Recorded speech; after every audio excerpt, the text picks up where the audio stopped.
You're listening to Nightmare on Film Street. The current time is 6:66. Traffic is clear ahead from here to the afterlife, but it's hell outside. For the next hour, you're on Nightmare time. So, let's give a grave welcome to our hosts, John and Kim. Hello again, fiends, and welcome to Nightmare on Film Street, the horror movie podcast for the casually obsessed.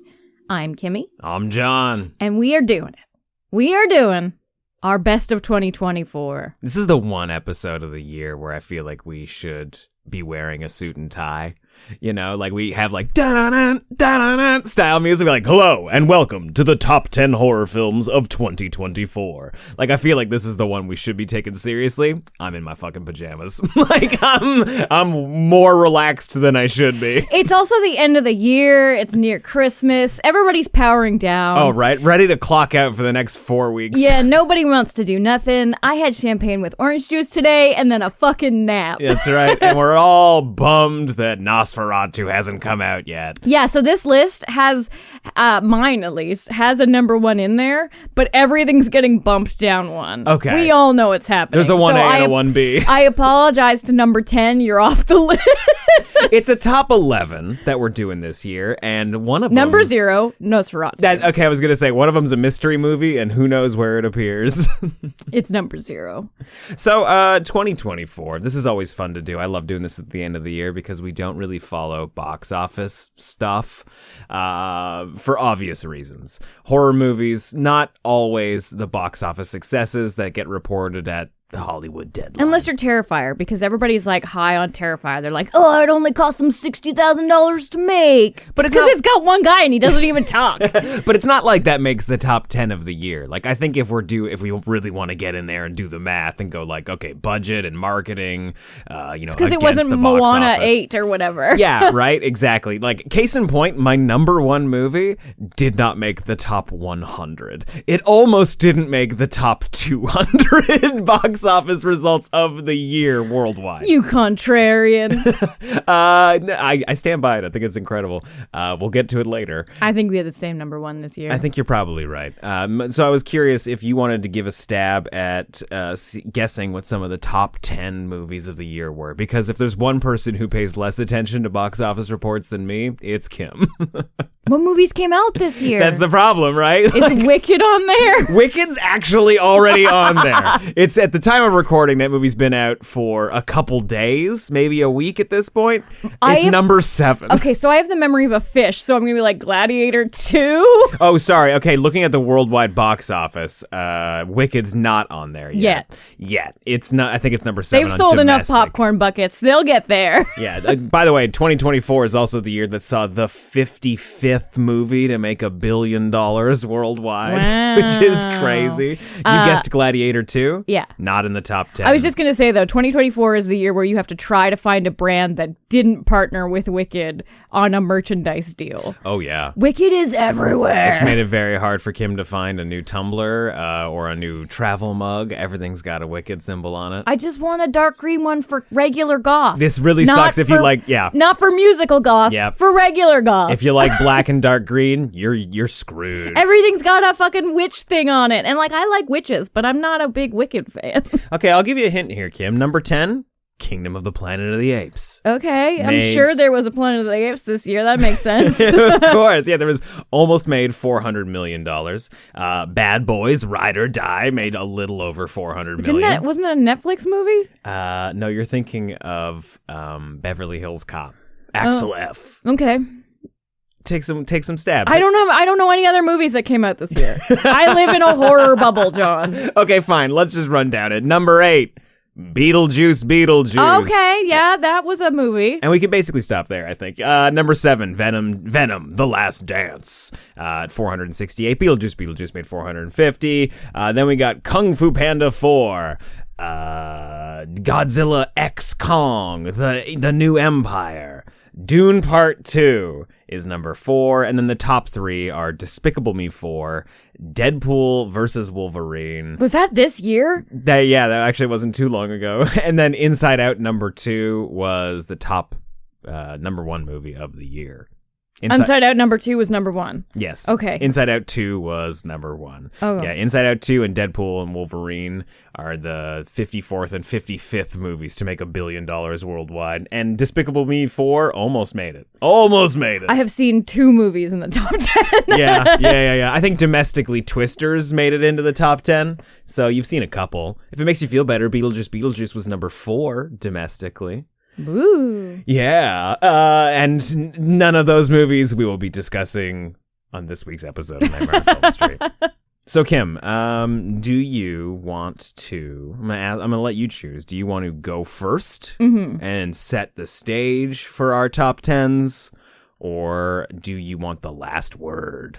Ooh. A delicious choice. I think I want to go first this year. Okay. Because I find years where I don't go first, I run out of things to say about the movie. It's still going to happen in case, like, if you have something ahead of me, but, yeah, I'm going to go first this year. Okay, sweet. Yeah, so my number 11 pick. Yeah. Oh, and we should also say that neither of us have told each other what our top 10s are. We never do. No, it's way more fun It's if you fun leave to it a reveal secret. it live. It's fun to see how we rank things comparatively. We always have a few little outliers, so there's usually more than 10 movies on the list. We don't normally always double up. Yeah. So the top 3 is always a little bit of a mirror of each other's. Also, we're working off a list that I made already. You know, I've just been throughout the year just throwing movies onto a list. Like, oh, here are some movies that I liked, and then I just hand it over to Kim. Like, hey, by the way, these are some movies you watched this year. I need it. I told you, I'm a goldfish. That's all right. I don't even know what I had for breakfast today. Did I eat breakfast? Who knows? Okay, so number 10. This is kind of this is an interesting pick because one, we watched it during our crunch time. We always do this crunch time at kind of November, early December is our, okay, what have we not watched this year that came out this year in case it makes it on the list? And I always feel weird about putting it on the list because I'm worried if there's like a recency bias to it. I mean, there might be. Because I have a couple movies here that we watched in that crunch window. Oh, good. Yeah. But this one, as I was putting it on my list and I was just trying to get a little bit more information on it, I realized it may have come out in 2022. Oh. But I'm keeping it on the list because I also see that it was like kind of, released to us English-speaking folks this year. Oh. And it's, and it's also kind of the film's only being talked about kind of online this year. Yeah. And so I think it qualifies also because I saw it this year, so it counts as 2024 for me. Well, if that's the case, I got some Alfred Hitchcock picks I want to put on the list as well. You can put them in the discoveries of the year. This is at least a recent movie, so I'm going to go with the Spanish film The Coffee Table. I heard about this on TikTok. It was one of those movies where everybody was like, you have to watch this fucked up movie. This is kind of a fucked up TikTok challenge. And it's just called The Coffee Table. And I won. The title alone intrigued me. And I was just totally on board. I'm like, I love a vague, super ominous title as innocuous as The Coffee Table. We didn't know anything going into it, and that's how I love going into movies, so I'm not going to spoil it for you here. Okay. This is definitely one of those seek out movies, but it just goes there. It's not quite horror, it's more black comedy, but without the comedy. It's just black. It's so uncomfortable you can't help but Exactly. laugh. It is just an exercise in cringe, but not even cringe, just ugh, that sickening feeling in the back of your throat when something has gone horribly wrong and cannot be undone. Oh yeah, if horror is supposed to make you feel something, this movie makes you feel That's stuff. why I'm putting it in the horror category. I because think this works. It is horrendously dark. Yeah, this might be a hard movie to watch with your parents. Yeah, don't watch this with your family. This is not a Christmas break movie. Unless you're cool, bust this out one. Bust this out on Christmas Day if you want. Only watch this if you're of sound mind and body. Yeah, this movie, I think totally counts. Yeah, it maybe had some festival runs and had a previous release internationally. Everywhere online, it's like 2022, and I'm like, ooh. Well, it didn't. So this is a problem you will always run into when you're looking up movies, where like this especially this independent Sundance. films, because they go through such a journey. Like they'll play independently, and then if they get picked up for distribution, the distributor might not release it right away. They might put it through another year of festivals. So, this movie's had a bit of a long life, but people are just discovering it this year, as did I, and I think it's definitely one of the most impactful films I saw this year. Yeah. And I saw it like 3 weeks ago, so I'm still thinking about it. It fucked me up. Yeah. I mean, hey, if we're looking for arbitration, it was nominated and in contention for the Fangoria Chainsaw Awards this year. Oh, well, then it counts. Totally counts. Or was that last year? No, you're fine. Okay, because the Chainsaw Awards weird me out now. Are they for last year's picks, I think this year was a little bit of a reset. Was it a double year? It's a little bit of an overlap in some sense because they're changing when they're hosting the awards. So it was a little bit of a weird window. I think it counts. It's on the 2024 list. Great pick. That's the coffee table. Just we should do the titles multiple times so people don't have to rewind. Spelling bee rules. Yeah. Say it at the beginning, say it at the end. TheCoffee Tabla. My number 10 pick is an Australian movie that's similar to The Coffee Table. I think came out last year in the festival circuit. Australian movie? So if you look at it, it might say 2023, but it totally hit Shudder earlier this year. It's called You'll Never Find Me. This is a single location movie, character driven, mostly dialogue. An incredible debut from two filmmakers who wrote and directed the movie. It's written and directed by Indiana Bell and Josiah Allen. The movie is basically just two characters spending a dark and stormy evening in a tiny trailer. Yeah, it's the most fucked up stage play you've ever seen. Oh, this would be an incredible play. Oh my God. And the real reason to watch it and what I love about it so much is the sound design. I was going to say the sound design is banging. Best storm I've ever heard. Oh my God. Yeah, even beyond the storm. It's oh my God, it does sound like there are raindrops on top of a tin roof right now. But just the how the atmosphere envelops you. There's a lot of suspicion and a lot of doom, and you don't get a read on these characters, how they relate to each other, who's in danger at any given time. It's a cat and mouse where the cat and the mouse change a lot. Yeah. It's, basically we've got a guy, sort of a hermit character, who's just having a sad evening in his sad little home, and somebody comes knocking on his door looking for a telephone. It's just some girl who's lost looking for her friends and waiting out the storm. And yeah, you don't necessarily know if she's come into the wrong trailer or if he has invited in something that he's going to regret. But the more that you spend time with these characters, the more you learn about them. It's got some incredible cinematography for being just in this tiny little room. And rock solid performances from both of the leads. This was a much more subtle pick, a more psychological horror movie, but yeah, just astounding sound design in this one. I'm so glad this made your list because it's definitely in my honorable mention picks. You'll Never Find Me. Spelling bee rules. Don't forget to do it. Oh yeah. Okay, so my number 9. Maybe one of the bigger films on my list. Definitely saw a theatrical release. Oh, I'm so glad you got Godzilla and Kong on here. Everybody kind of saw this one. Everybody kind of vibed with it. And it's just a really fun horror movie. Perfect, theater experience. Everything you expect Friday night seeing a horror movie. That is Abigail. Oh, yeah. Yes. Little girl vampire horror. Heist gone wrong. How can you not love it? Creepy Dan Stevens. Creepy Dan Stevens. Probably not the only appearance of Dan Stevens on the top 10 list this year. He's got a couple movies out this year. Yeah. Yeah, Dan Stevens was on fire this year. Oh, killed it. But yeah, I've really enjoyed Abigail. It had a fun cast of characters, a band of misfits who come together to do this heist. They find out they've heisted a little vampire girl, the daughter of Dracula. Yep. And she's a ballerina and she fucks them up.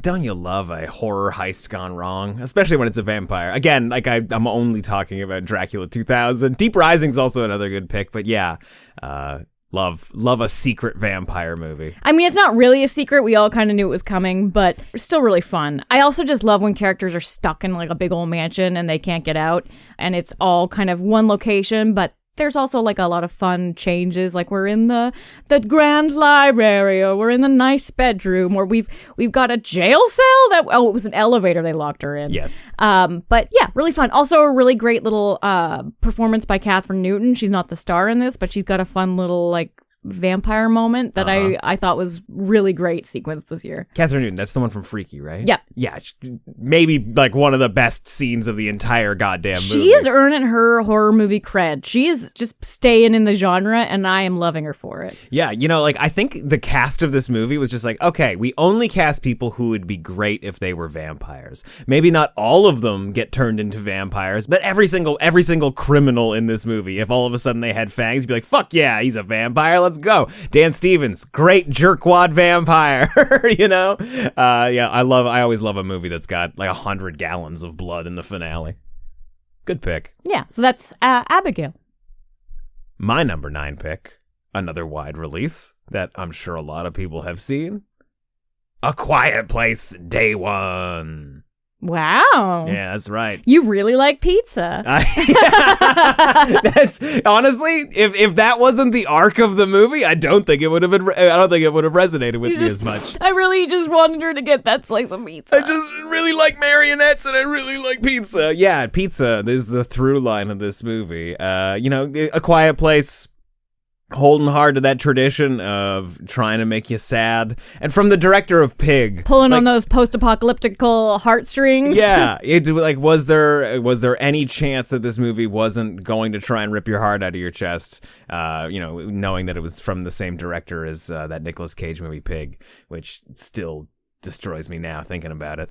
Yeah, great performances, obviously, from Lupita Nyong'o, and then the rest of the cast, and the other guy, and a cat, and the other guy. But just, you know, I love an alien invasion movie. That's always fun. Honestly, her character is maybe like one of the biggest shining moments of this movie. Like, we've got a character who's terminally ill with cancer and the world is ending, and what she chooses to do with her time becomes even more important. And, like, you know, everybody wants her to go to safety, and she's just like, nah, I want to go get a slice of pizza where my I dad love used to apathy play. in the face of the end times. Yeah. Isn't that always nice? Yeah, this was definitely like a great surprise theatrical release for me. I don't think I was really expecting to love it very much. Yeah, I think you and I were just like, yeah, let's go see this. Yeah, sure, why not? We're both not huge fans of the Quiet Place universe. It was just a little like emotionally overwrought for us, and then the most emotionally overwrought one, we're like, I loved it. When she got the pizza, I was so happy for her. A Quiet Place, Day One. This is pretty great. Our bottom half has been different. Yeah. Okay, so I'm going to go with a little Netflix film. So this is one that didn't have theatrical release, but, you know, like quietly landed on Netflix.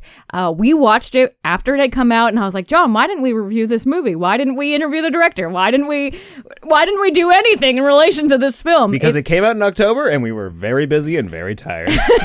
The movie is called It's What's Inside, and it's a bit of a like sci-fi-ish horror. Oh yeah. What's so great about it is a body swapping horror. It's like not a bachelor party, but like the bridal party's getting ready the night before the wedding, so it's kind of like the night before stuff.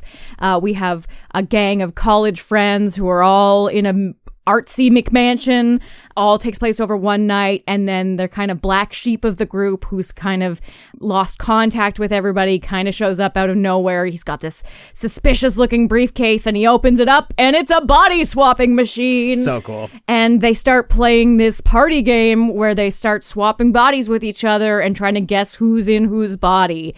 And it is just a great feat in filmmaking. Oh my God. And all of the characters are playing different people in almost every scene. I don't know. Honestly, I don't know how the actors did it. Oh man, I can just picture like the behind the scenes. The set is just a board with like a bunch of red yarn. Oh my God. Trying to figure out who's who at what time. Like, I don't know how they filmed this. They had to have their characters written on their hands, right? Okay, I am pretending to be this person right now. It's so great and super complicated, but it's easy to follow as an audience member, even though you're just like, this is layers. Yeah. This is layers of filmmaking because characters start dying, but it's not the characters that are in the bodies that they're in. Like, it's a super complicated story, but very fun, super twisted, and very unique and just really well done. And yes. I was surprised that this movie kind of had as little fanfare as it did because I just thought it was a great little horror film. Yeah, it's one of those movies that sort of just like quietly came out. I think the people who saw it were like, holy shit, this is amazing. Yeah. Netflix is almost, you know, like when whenever something cool and interesting comes out, I want it to have like life theatrically. But I had heard some pretty good arguments for why Netflix might have been the best spot for it, because you have the ability to rewind if you get confused. Like, wait, what happened here? Who's this person again?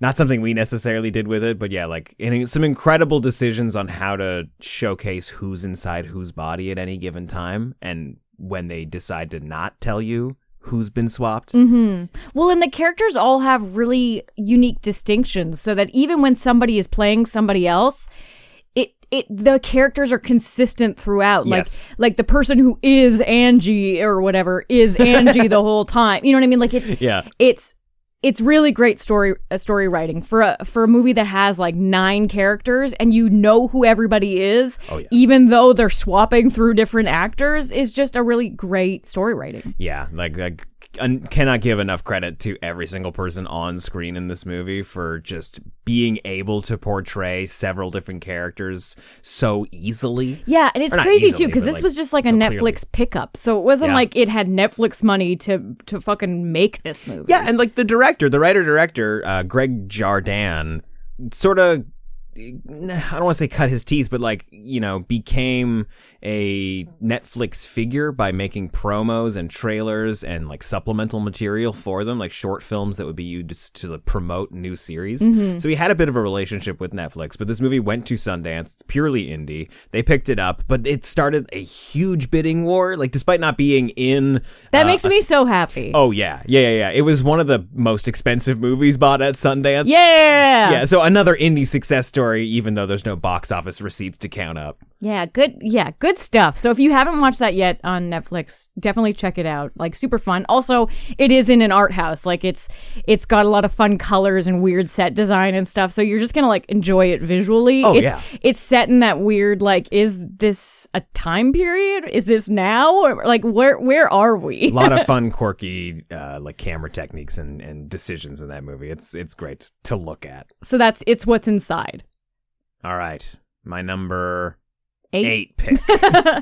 Osgood Perkins' Long Legs. Wow. I saw a lot of good movies this year. Wow. Also, I'm not here to shit on it. I liked Long Legs, and it's definitely a vibe. Visually looked great. I think it's maybe a movie that connected to the easiest with Osgood Perkins. Not always a guy who makes the stuff that I'm falling in love with right away.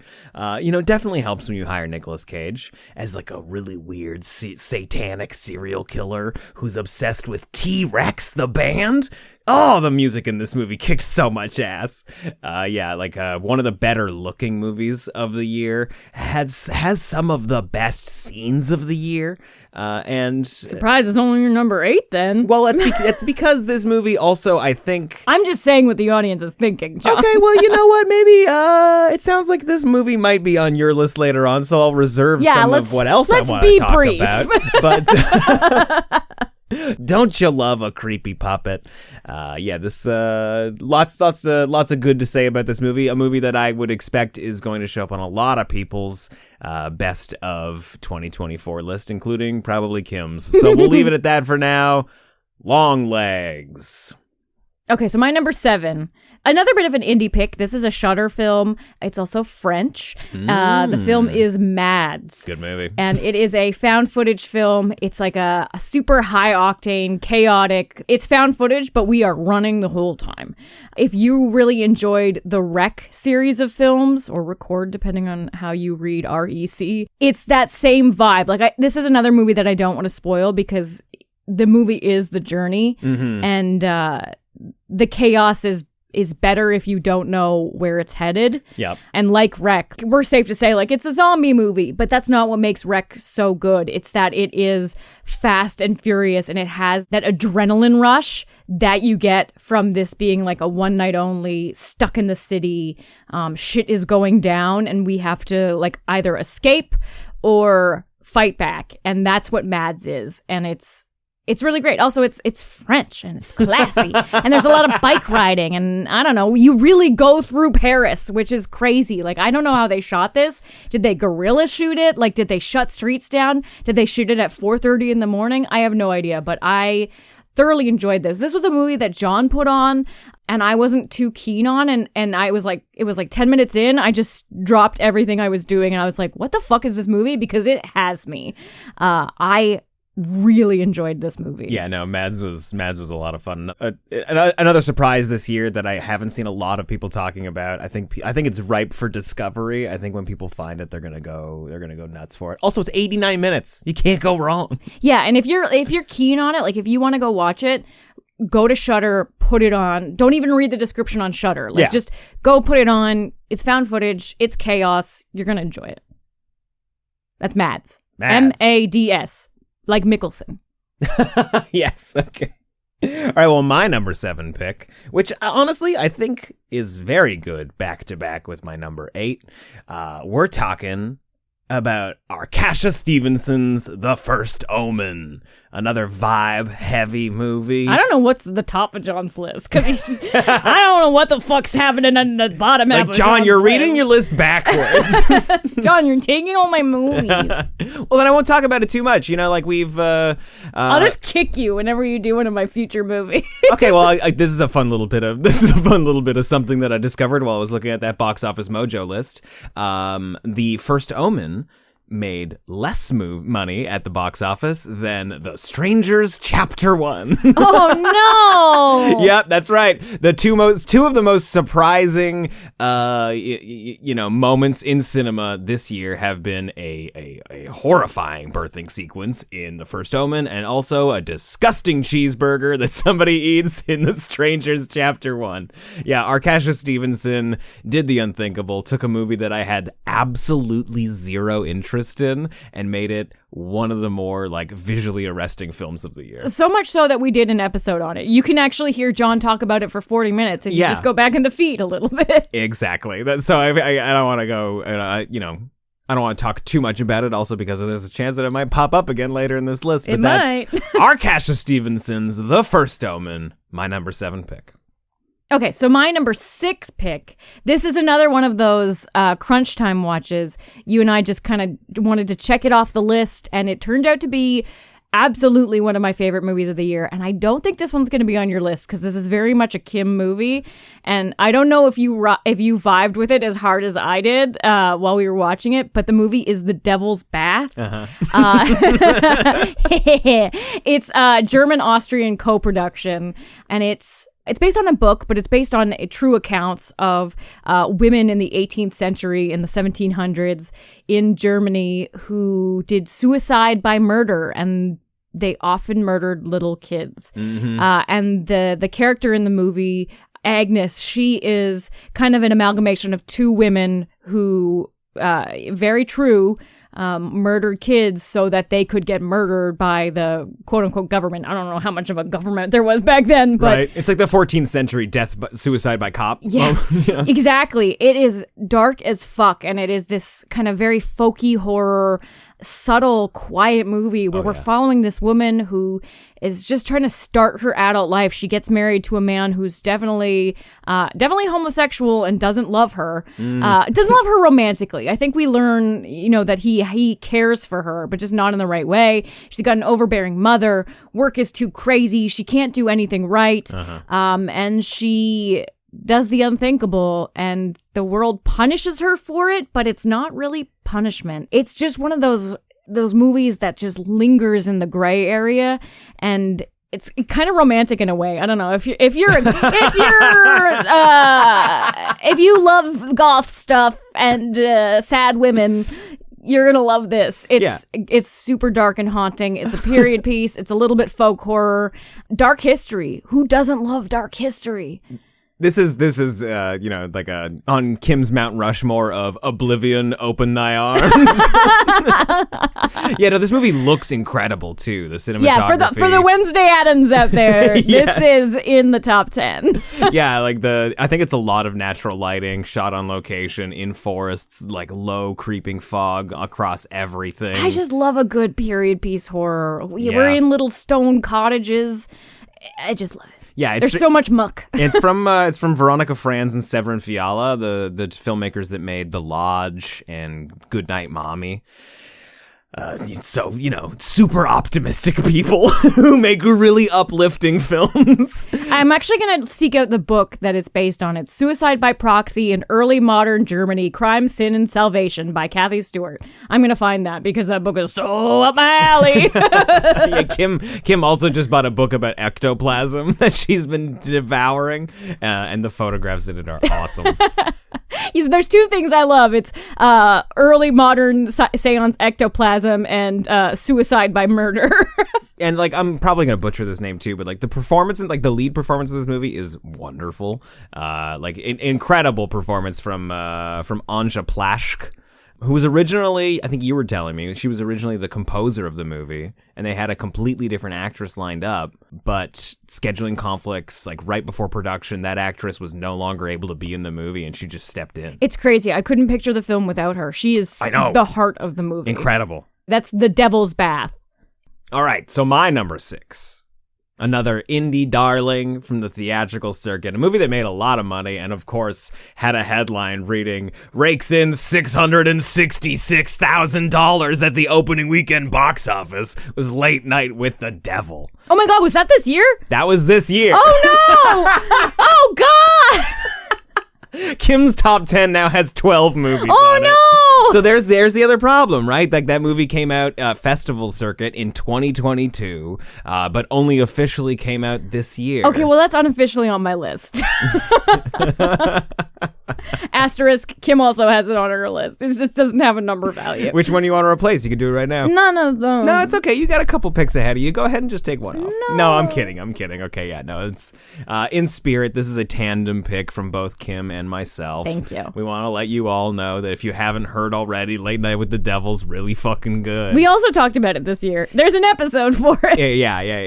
Of course, we wanted to talk about a movie that we liked. Satan and 70s vibes. Oh my God! How much of this list is Satan and 70s vibes? There's so much brown and orange in this list. Long Legs, First Omen, Late Night with the Devil, Satan in the 70s, man. Satan in the 70s, he was at his peak in the 70s, I think. I mean, he was kind of at his peak in the 80s in terms of fear, but 70s vibes are just cooler. And, depending on who you ask, also kind of at his peak in the 1600s. Bell bottoms. Okay.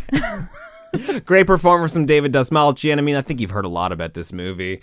Definitely for fans of Ghost Watch or WNUF, a really good sort of behind the scenes of the taping of a TV show where shit goes wrong. We've got a character who's pulling out all the stops. It's set on fucking Halloween and Satan shows up. And we've just got a whole bunch of kooky characters, some really great gory gags in the movie, and plays with the found footage medium in a really fun, interesting way. Yeah, I wouldn't say this movie is found footage, but it kind of plays in that space. It's different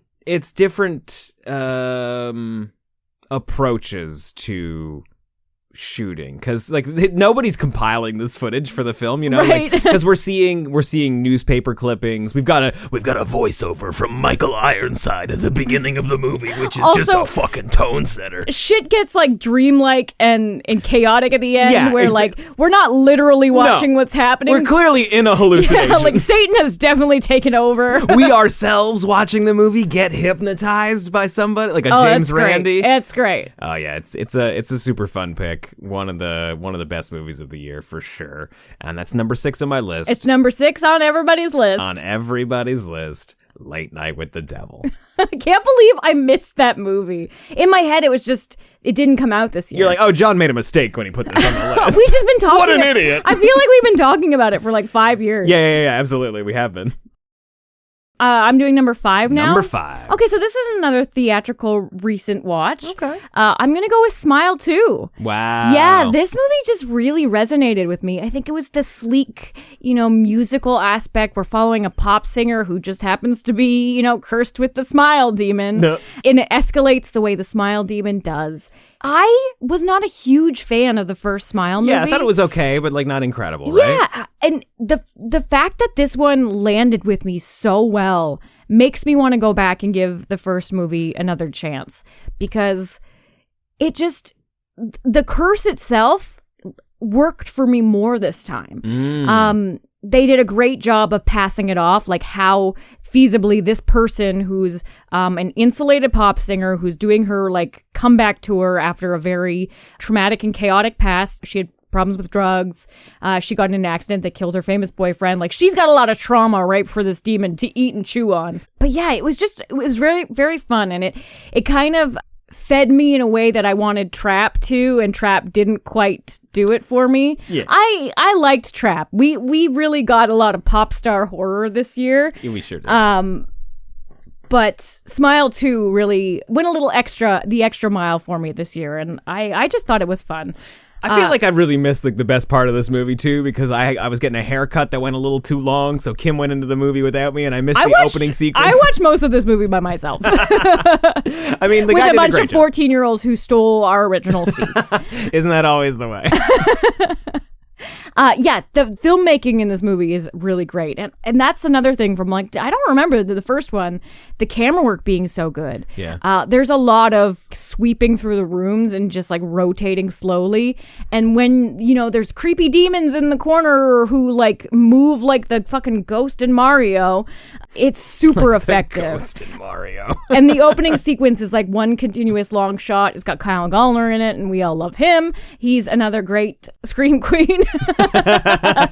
He is truly an unofficial scream queen.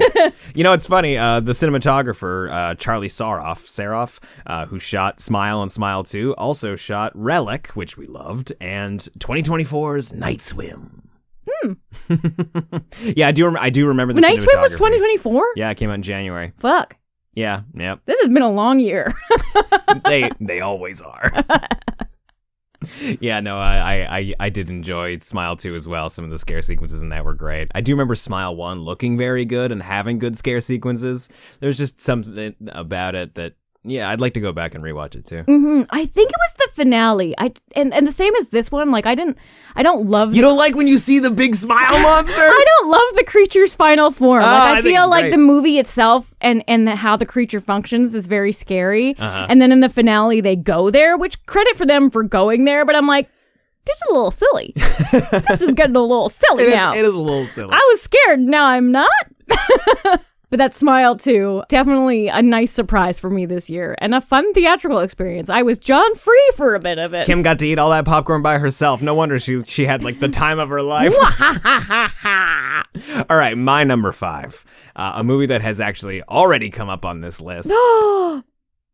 Mads. Oh, shit! Yeah, I really, really, really liked Mads, man. I talk about it all the time, and you never say anything. I just assumed you didn't vibe with it as much, but you vibed with it more. We're busy, man. Like, we just have shit to... You're like, we just don't talk to each other unless there's a microphone in front of us. That's the new rule. Yeah, we travel on different buses. We don't talk unless there's microphones. We gotta uphold the image, at least, right? But yeah, behind the scenes, it's real quiet around here. Mads, love this goddamn movie. I'm gonna correct you a little bit. I don't know if it's actually a found footage film. I think it's just a really shaky camera. It's vibes of found footage. Okay, sure. No, aesthetically found footage, yeah. Like the gimmick of this movie, which is definitely what everybody's talking about. Yeah, is there a camera in the movie? I guess you're right. It's one continuous shot is the thing. So It's like a good. live play that you're watching that takes place all across the city. It's not like, oh, this is all one shot and it's in 2 rooms. No, there's bikes in it. We're Lots traveling of to a multiple moped. locations. Yeah, there's a moped, there's Dad's Mustang. Like, we're buying a weird drug at the beginning, and then we're driving through the countryside to get back home so we can do more drugs and hang out with our friends because And it's we our follow birthday. different characters, which Yes. is so great. Yes, that's there's it's like a relay race. Yeah, so the inciting incident of this Of movie horrors. is that we've got this kid who's like high on cocaine and some other new weird drug that his drug dealer has given him. And then, like, while he's driving home, he accidentally hits this girl who looks like she's escaped from some sort of institution. And she Some is sketchy hospital. some very sketchy hospital, and she's like begging for help, and he agrees to take her into town as long as they don't call the cops, basically. And like on the way there, she's just freaking out, and she ends up killing herself inside his car. And so the rest of the movie, like at the beginning of the movie, is Don't just spoil kill it. It's just him. You're absolutely Don't right. talk anymore. I should not talk necessarily anymore about the rest of the movie, but Shush. it evolves and devolves and follows multiple characters, and it's just a great example of how quickly everything can go to shit. Yeah, I feel like Wreck is the best comparison for this movie. Absolutely. Even though Wreck is like a one-building movie, they have that same like high-octane adrenaline, shit's fucked. Yeah, this is a crazy good pick. I'm so surprised more people aren't talking about it, and it's on Shudder right now. Please go check it out. I think you're going to love it. It's called Mads. All right, so we are in top 5 territory. We're going to start having a lot of overlap. Well, that was my number 5. I know. Oh, we're in overlap territory. I was leading in to my number 4 pick, The First Omen. Okay. Which has come up already. Yeah. And we've been talking about this one all year. We've been singing its praises. Yeah. We've seen it a few times now. We saw it in theaters, and I'm so happy we did. That Dolby Atmos theater. It's a fucking gorgeous movie, and it is grown-up goth. And that is what I'm hoping so much for with Nosferatu. Gothic opulence. If we don't get it in Nosferatu, if Nosferatu surprisingly does not deliver, I got it in The First Omen. The First Omen is just a visual feast. It had a great score. The lead actress, what's her name? Nell Tiger Free. Haha, I remembered it without you having to look it up. Nailed it.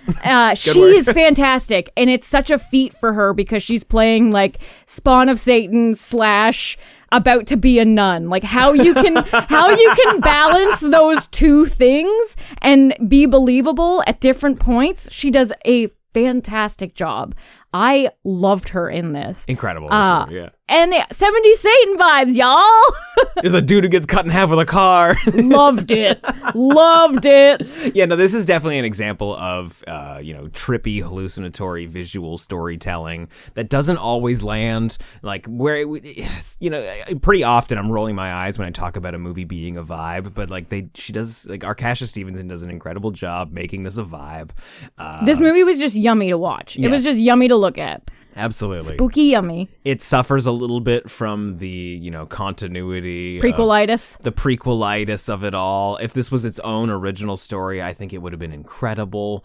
But, whatever. A lot of people went to go see it because it had the word omen in it. Don't listen to what Ralph Ineson is saying. Just listen to his voice. Oh, so you could also just check out the last 5 minutes of the movie, like where it starts to tie into the original. Like, you're like, we're good. We got to go hand this baby off to a movie that came out 40 years ago.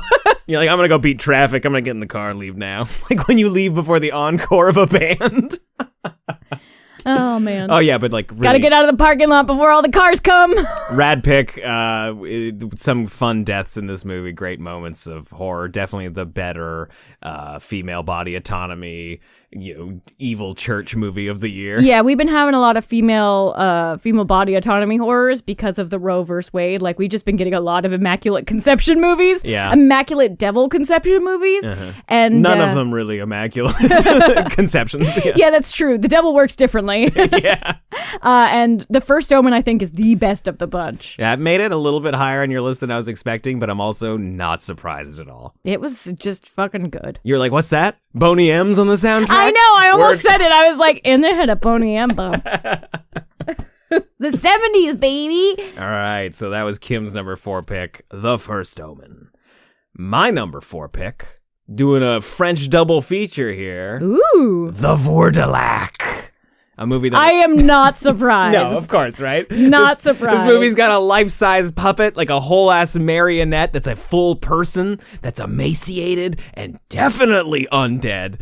This is for you if you don't get what you want out of Nosferatu. At least you got it in the Vourdelac. Thank you very much. You know what? You're absolutely right. We both have different camps that we can root for. No matter what happens with Nosferatu, our cuppeth run over. I got my Orlok.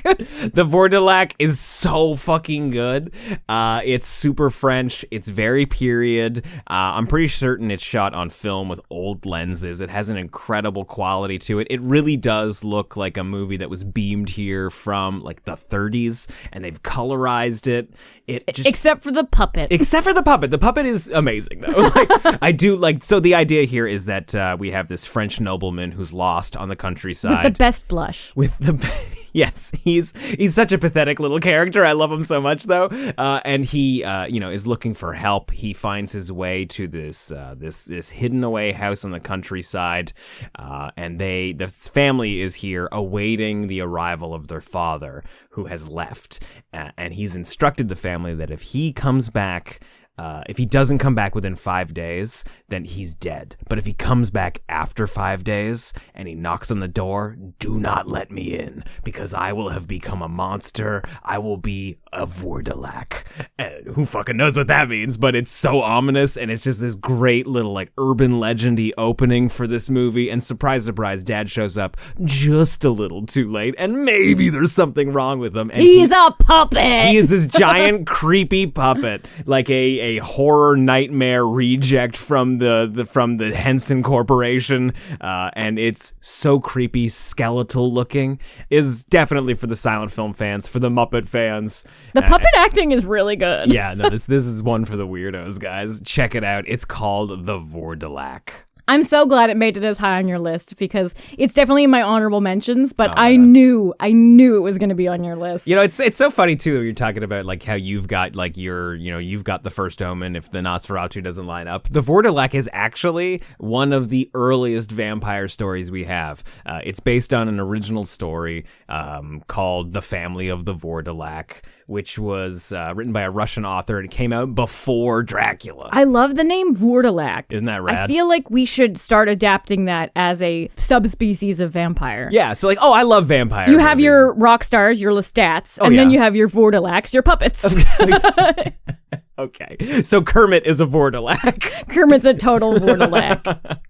Okay, so we are in top 3 territory.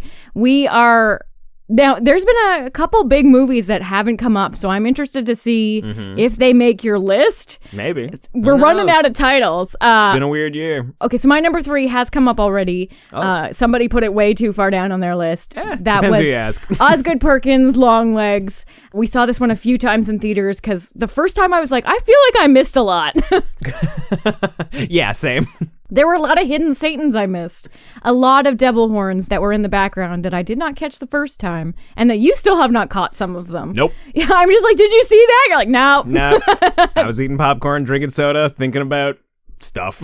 I've always been a huge fan of Osgood Perkins' visual style. He makes a beautiful movie. Oh, yeah. We have been on board with his stuff since the I Am the Pretty Thing That Lives in the House. I didn't understand I love that goddamn movie. Visually, fucking enjoyed it. Just his stuff is always just spooky and quiet and subtle, and the cinematography is always banging and on point. And this has got another, like brown 70s vibes. If you like wood paneling, you're gonna love Longlegs. It's got an unrecognizable Nick Cage, which is like saying something, because Nick Cage is an actor that is hard to hide. Yeah. His makeup is great. His performance is great. You already said all of the T-Rex is fantastic, and it's just a great supernatural crime thriller, and we haven't had that in a very long time. That's kind of a subgenre that's died. We've been needing it. Like, I love me a crime thriller, and like a fictional serial killer. We don't get enough of that. This definitely hit the spot for me in like a type of movie that we just don't get anymore. We really don't. Yeah, like it's definitely a lot like something like Seven, like it's... Yeah, Zodiac, even like Silence of the Lambs. Like, I miss those movies. Yeah, absolutely. I remember hearing Osgood Perkins reference all of them in all of the interviews he was talking about, because we don't really get them anymore. I am also very excited to rewatch this movie because of all the Satans that I definitely missed. There's also just like some weird imagery and foreshadowing. And we got it on 4K, so we're going to see those Satans in clear detail. Exactly, but because of November being like the catch-up month, we don't really have time to rewatch stuff we've already watched twice. I have to say, though, November is a very good Longlegs month. It feels like a November movie. Absolutely. It feels like it's set in November. So the thing that stopped me, and I really thought that this was going to be like a number 5 or a number 6 pick for you, so I was like, no big deal. I'll bring this Top up 3, again. baby. Yeah, so this feels like the wrong time to talk about some of the stuff that like held me back from truly loving it. But there is something that Longlegs and Osgood Perkins do in this movie that... Longlegs the character? Well, no, sorry, that Longlegs does, and okay. that Osgood Perkins does in the movie, that Heretic also does, where they give their lead character so much focus and attention and importance, and we believe them, and they're charismatic, and everything that they're saying is true and powerful and scary, and then we kind of in the background just make them weak and pathetic without like as much attention as I would have expected. Like, it's almost like at some point the movie forgets about Longlegs, the character, and at the end of it we're supposed to go, oh right, he's just a loser, you know, like the way that we're kind of supposed to have that impression about, say, Charles Manson or Ted Bundy. Like, we all have this, not reverence, but there is a way that we talk about serial killers that makes them feel like rock stars, but we do have to remind them they're ourselves, cool but pathetic. Exactly, like they're just sad assholes, you know, they're just losers,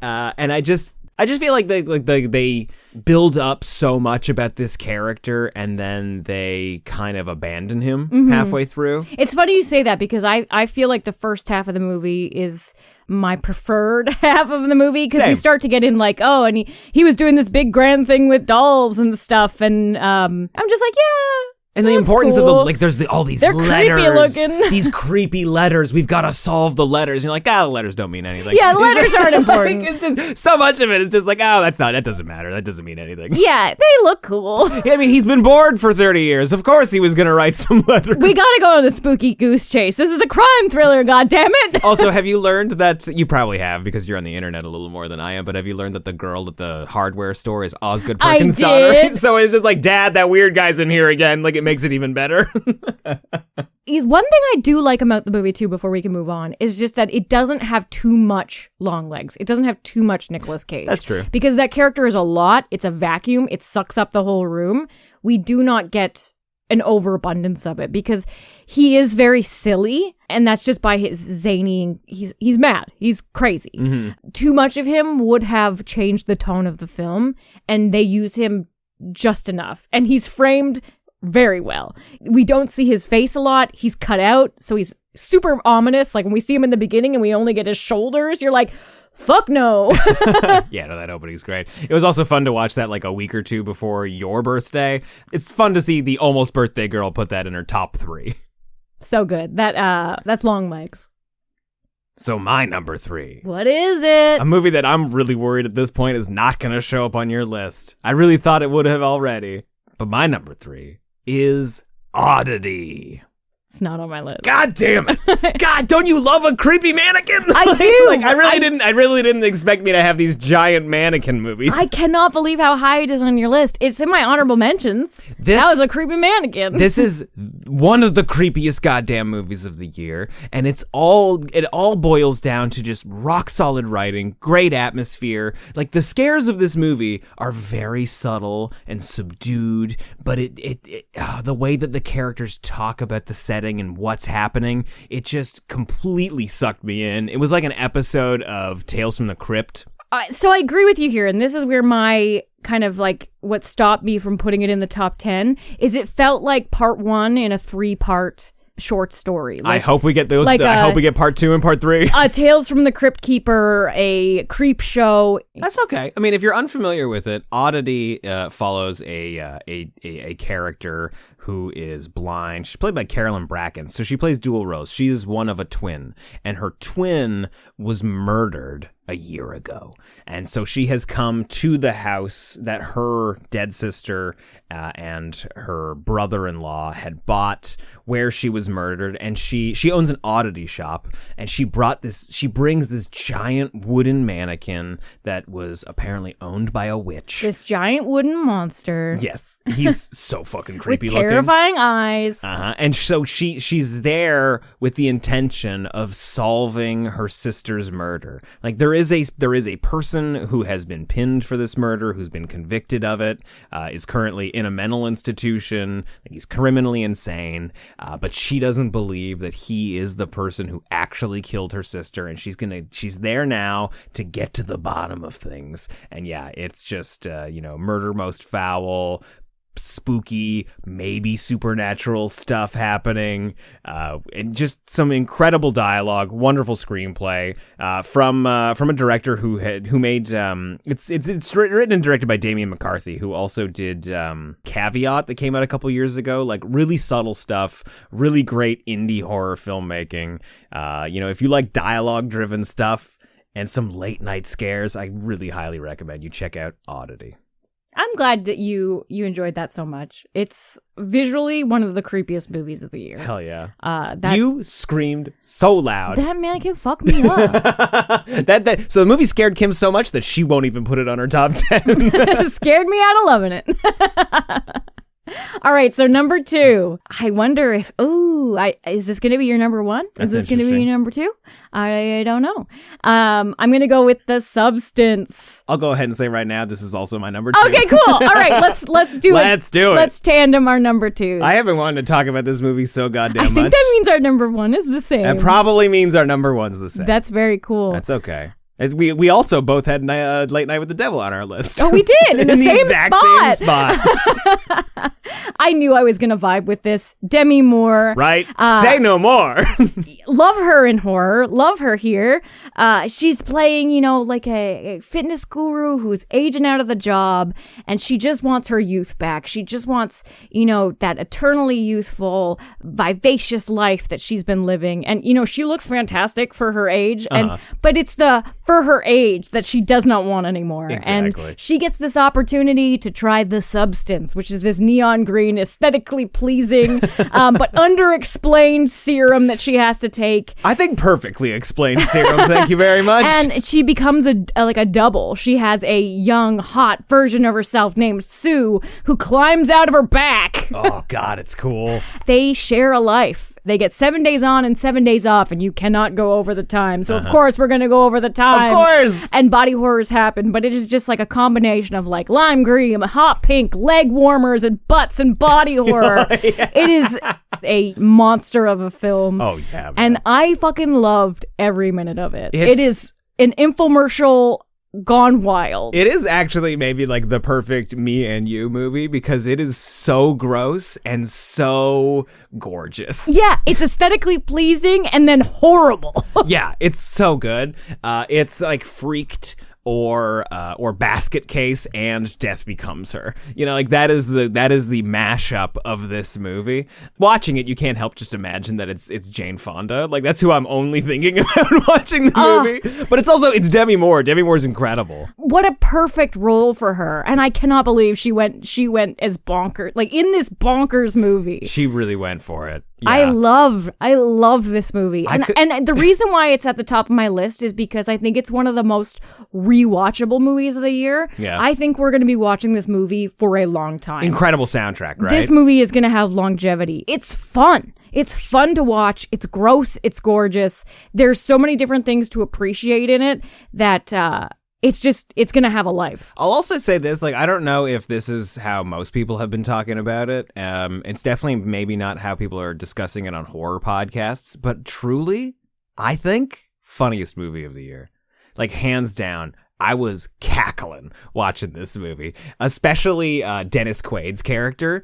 Absolutely hysterical. The fucking shrimp scene. Oh man, watching him eat that fucking shrimp. He is the funniest character of the year. Don't give Dennis Quaid that much credit. I think it's not like he wrote the movie, I just hate him. You're supposed to hate him. I know. But goddamn is he funny. He is basically just like a dick and balls that talks. That's maybe not the best way to describe it. No, it's pretty good. Yeah, best comedies of the year. Hundreds of Beavers and The Substance. Don't you sneak your Hundreds of Beavers in here. I guess you gotta let the world know. If they haven't heard already, it's so good. Put it on your list then, damn it. There's nothing spooky about it. The Substance. Goddamn, what an incredible movie. Yeah. I think this is gonna I've seen this on a lot of people's lists for best of the year. Yeah, and I don't want to spoil it if you haven't seen it, but there is some creature design in this movie that is, second to none. It is best gross of the year. Yeah, I am very much looking forward. And it's in a dress. Yes, yeah, oh my God. I know that's a spoiler, but it's the best thing about the movie. I am very much looking forward to rewatching this movie on New Year's Eve. That is kind of where I've been holding out my rewatch for. I think it's a great New Year's Eve movie. New Year, New You! I think right now it's maybe only streaming on Mubi as soon as this movie is available physical. It's like, I mean, maybe it's out now. Maybe also, just what it looks like, it's going to have such a great collector's edition. Yeah. You are one, and it's going to be a great addition. I am literally just like waiting for waiting to give myself permission to buy it on vinyl. Like, you can get the soundtrack right now, and it's exactly what you're talking about. Yeah. Just like, you are one. And like, the fucking soundtrack in this movie's incredible. Like, not only does it have like really great bass heavy synth shit, it's also pulling in scores from other movies. Like, there's some needle drops from, I think, from Vertigo in this movie. Like, it's also hysterical and has some of the saddest scenes of the year. Like, there are some really heartbreaking moments with Demi Moore. Oh, when she's supposed to go on a date and then she doesn't because she doesn't feel pretty that day. I fucking vibed with that. Some days I'm just like, I'm too ugly to live. But I could also, for like 100 years, watch her as just like this witch character, just like eating food in her fucking kitchen. She was all of us during the pandemic. She's like, I love to cook now. Oh man, just like one of the best theater going experiences of the year. We did this on a double with Never Let Go, which was so wild. That Halle Berry movie, and then walking into that Halle Berry with a rope movie. is exactly how everybody's describing it. The Substance. What a wonderful movie. Yay. All right, so you can go next with your number one, I guess. No, we agreed that, oh yeah, that's right. I was going to have the final word, no matter what. But yeah, number one, I think for the both of us, Tillman Singer's Cuckoo. Yep. God, what a good movie. I feel like I've just like put out all the energy I have for The Substance, but like, holy shit, Cuckoo, guys. I knew I was going to love this movie from the beginning. The trailer was weird. It gave you nothing and it gave you everything. And you're like, this is going to be weird. And it is weird. And we get a creepy Dan Stevens, like a mad scientist. Oh, Dan Stevens at his peak. You know, this has been the year that I have finally caved and given in to Dan Stevens. You've held back for so long. Even this year, you've held back so long. I don't know. I really liked him in what was it? Was it Godzilla vs. Kong that he was in? Where Godzilla he was like X Kong. Where he was like the dentist or whatever. Yeah, he's basically the dentist. And he started to win me there. And he's been in horror movies for a while. And I was just like, guys, I just don't get Dan Stevens. Like, he's got this weird quirky thing where it's like he doesn't lose himself in the role. And then he's like playing a goddamn flute, and I'm like, fuck yeah, I'm on board. Yeah. And he's just waxing weird about cuckoo birds. He's such a weirdo, and I love it. Yeah, also just like Tillman Singer, what an incredible filmmaker. Like, Neon did such a great job programming our summer this year. They gave us Long Legs, then they gave us Cuckoo. This was such a weird July and August, and just maybe one of the best written movies of the year. I love that I could see this in my local theater. Yeah. This movie is so weird and so odd and just off the wall, oddball film, that the fact that I went to the movie, bought a ticket, was able to eat my commercial popcorn, and watch this like bird horror movie at a multiplex. Loved it. Yeah, this was an art house film, like we should not have been able to see this with the general public. We should have only been able to see it at, like, in another world, we would have only been able to see this at like a film festival or at like our tiny little art house theater, where they only screen like Boonwell films or something, like, oh, we're doing a restoration this year on Tarkovsky, like that kind of stuff. Like, that's where we would expect to see a movie like Cuckoo. No, we got to see this in a multiplex where the guy beside me was burping the whole movie while eating sausages filled with sauerkraut and onions. And he kept saying sorry. Yeah, he kept blip, sorry. Like, just don't eat it in here. He was there by himself. He definitely brought 2 sausages, because throughout the movie he just kept taking little bites out of a sausage and then putting it back down in like his little tray holder. So like, I think he brought a second back backup sausage, and I kind of loved him. Like, I mean, it's the movie to do it, I guess. it was so fucking funny. Yeah, this movie's got some of the weirdest sequences, an incredible monster that has just like such a weird look to it. Well, and just also how it's unveiled and how the story is told. It is a great like mystery. Yeah. You don't quite understand what's happening, and it is kind of the thing you suspect, but you're not let down. You're always surprised. Yeah. And the story comes together in like the most harmonious way. It's a combination of scary, mysterious, and it's got heart. Hunter Schafer is amazing in it. Oh my God. Her little sister in it is fantastic. The story is just good all round. Absolutely. The scares are good. The monsters are good. The lead is believable and lovable and watchable. It is just excelling on all levels. Yeah, like an incredibly built finale as well that is honest and true to each of its characters. And resonates. And has the most psychedelic editing, like to explain the powers of this villain. Yeah, and at first you're like, wait, what's going on here? I think the movie's broken. Are we in a time loop? Like, what's happening? It's great. It's so good. And the monster visually is great. It's a woman in like a trench coat who's got a weird mouth and has a terrible wig. It looks like an alien come to planet Earth who's trying to blend in. Yeah, definitely like an X-Files episode gone wrong. Yeah, I could talk about this movie for another hour. Dan Stevens plays a flute. Dan Stevens plays, I think it's a recorder actually. Whatever. But yeah, there's just like some stuff in this movie that you will not see anywhere else. It's true about a lot of the movies on our top 10 actually. But one that I was really surprised did not hit with as many people as I thought it would. This has been I had nothing to do with this movie, but it's been frustrating to like look at some of the reviews. I'm an advocate for Cuckoo. Yeah, basically, like there's so many people Are who you messaging people in Letterboxd like, I see you didn't love Cuckoo. Any reason why? Will you be voting for Cuckoo this year on November 4th? But yeah, it's definitely a movie that we had been looking forward to, had been trying to avoid the trailers of, like Long Legs, like so many other movies this year, but a movie that absolutely gave nothing away in those trailers and really fucking delivered. Like, this is so strange and so out there, and I am super excited to see what Tillman Singer comes up with. I'm so stoked for him. I want more. Yeah, like if you haven't seen his debut feature Luz, L-U-Z, you gotta check it out. It's one of the best sort of demon possession movies we've seen the last It's weird, little while. and it's like 70 minutes. Yeah, it's super short. It was a film school project that they submitted into film festivals, and I think you can watch it on Shudder right now. It's shot on film. It's got a great synth soundtrack.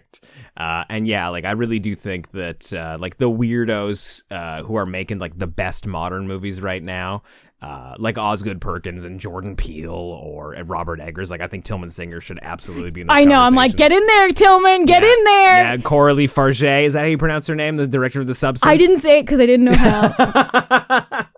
Written, edited, and co-edited.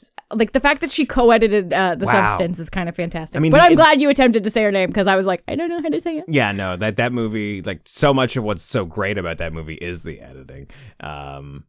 Sorry, I'm starting to talk about The Substance again, but yeah, like, I'm really happy with my top 3. Yours is all right.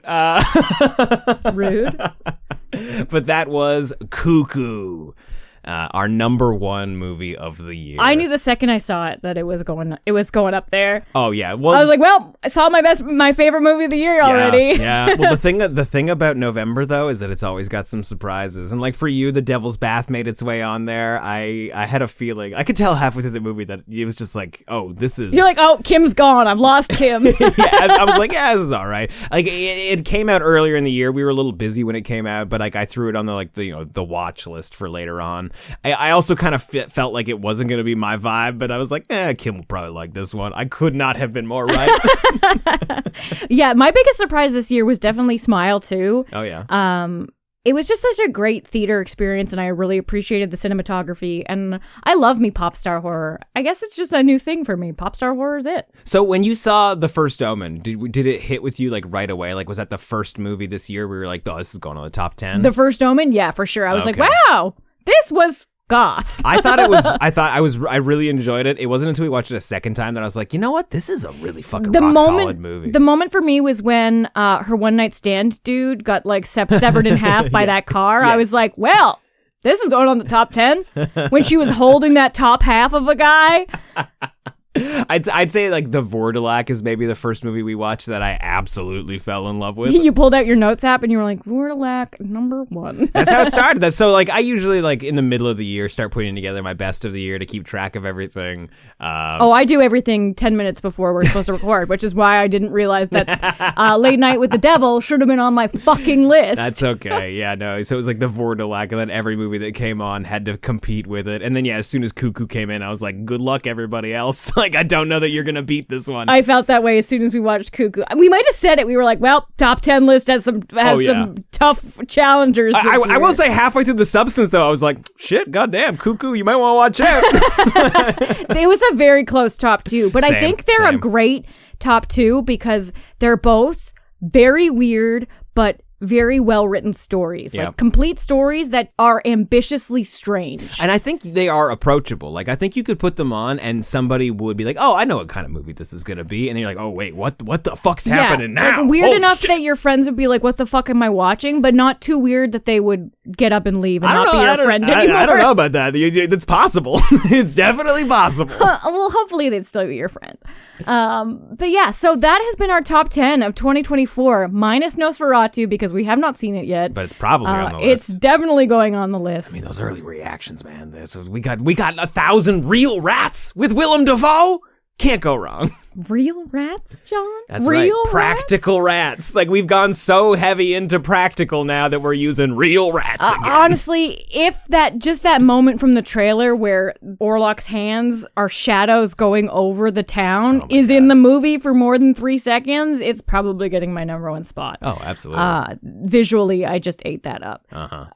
And it's Nosferatu. Like, how can you not? Yeah, and unless we hate it... And his coat. He's got a great coat. Unless we hate it, which I highly doubt. Robert Eggers. Have you seen that popcorn bucket? the coffin? That's a popcorn... It is not a popcorn bucket. It is a coffin that they're putting popcorn in for you. It is a popcorn tomb. I cannot wait for it. And we're probably going to be recording a drive home from the drive-in review of that over in the Patreon if you want to check it out.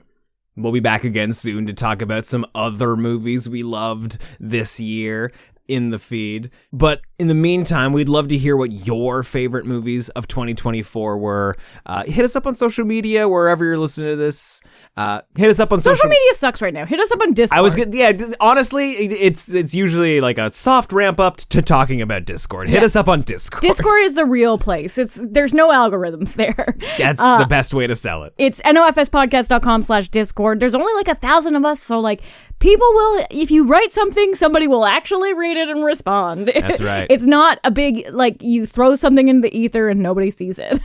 It's only filled with horror fans. So. And we don't do politics in there. No, absolutely not. I will delete it and then consider banning you.